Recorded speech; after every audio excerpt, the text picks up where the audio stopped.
శాసనసభ అంటే rules regulation follow కావాలి. ఏ సభ్యునికైనా కానీ సేమ్ టైం స్పీకర్ కు కూడా కొన్ని పరిధులు ఉంటాయి.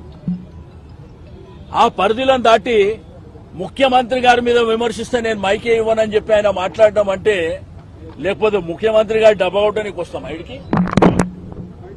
2 సంవత్సరాల కాలంలో మీరు ఒక్క ప్రాజెక్టు కూడా మీరు టేకప్ చేయకుండా ఈడ వచ్చి ఇష్టం ఉన్నట్టు మాట్లాడితే మాకు కూడా మాట్లాడేటువంటి అవకాశం కావాలని మేము అడుగుతుంటే, మరి మాకు అవకాశం ఇవ్వకుండా స్పీకర్ గారైతే ఆ తల కూడా మా సైడు అంటే లెఫ్ట్ సైడ్ చూసే ప్రయత్నమే చేయరు.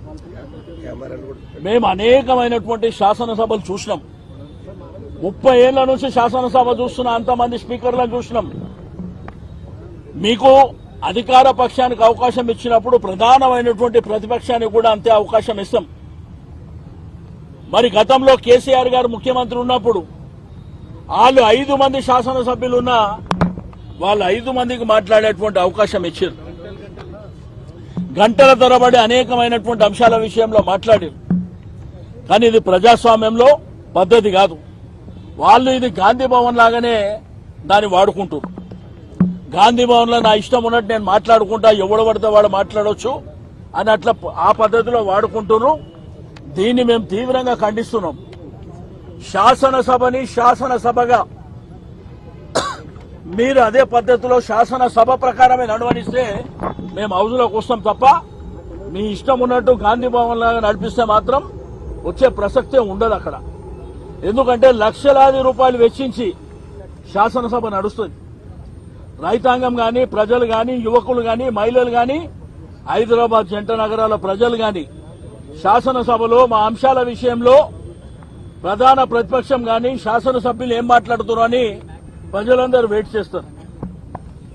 అధికార పక్షం ఆన్సర్ కూడా ఏ విధంగా ఉంటుందని వెయిట్ చేస్తారు. అవన్నీ కాకుండా బుల్డోజ్ చేసి మా ఇష్టం ఉన్నట్టు మేము చేసుకుంటాం. మాకు మా ప్రభుత్వం ఉన్నది కాబట్టి చాలా మందిని చూసినాం. ప్రభుత్వాలు అనేది శాశ్వతం కాదు. చరిత్రలో అనేకమైనటువంటి ప్రభుత్వాలు వచ్చినాయి. ఏదో రాచరిక పాలన కొనసాగించాలంటే తప్పకుండా ప్రజలు బుద్ధి చెప్పేటువంటి సమయం కూడా ఆసన్నమవుతుందని చెప్పి నేను ఈ సందర్భంగా తెలియజేస్తా అన్నాను. ముఖ్యమంత్రి గారిదేమో విచిత్రం. ఒకవైపున సూచనలు ఇవ్వమంటాడు, సలహాలు ఇవ్వమంటాడు, మీ అభిప్రాయాలను గౌరవిస్తా అంటాడు, మళ్ళా వెంటనే తిట్టేటువంటి బూతు మాటలు ప్రయోగించే ప్రయత్నం చేస్తాడు.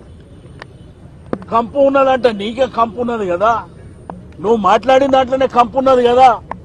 మాట్లాడిన ఏ శాసనసభ్యులు కూడా ఇన్క్లూడింగ్ మా ఉపనాయకుడు హరీష్ రావు గారు కూడా మాట్లాడినప్పుడు ప్రభుత్వాన్ని విమర్శ చేయలే. ఆయన కొన్ని సూచనలు మాత్రమే చేసిండు. మేమెక్కడన్నా ముఖ్యమంత్రి గారు ఇంత లెంతీగా మాట్లాడేటప్పుడు షార్ట్ డిస్కషన్ అయినా పెట్టాలి. ఇది ఈ సబ్జెక్టు చాలా గంభీరత ఉన్నది కాబట్టి దీనికి 2 గంటల సమయం కేటాయిస్తామని పెట్టాలి. మైక్ ఉన్నదని చెప్పి మీ ఇష్టం ఉన్నట్టు మాట్లాడి మీరు వెళ్ళిపోతే అంటే మా గొంతుకు అవసరం లేదా? కాబట్టి మేము మరి ఇక్కడికి వచ్చి అమరవీరుల స్తూపం దగ్గర మా నిరసన తెలియజేయడానికి ఇక్కడికి రావడం జరిగింది.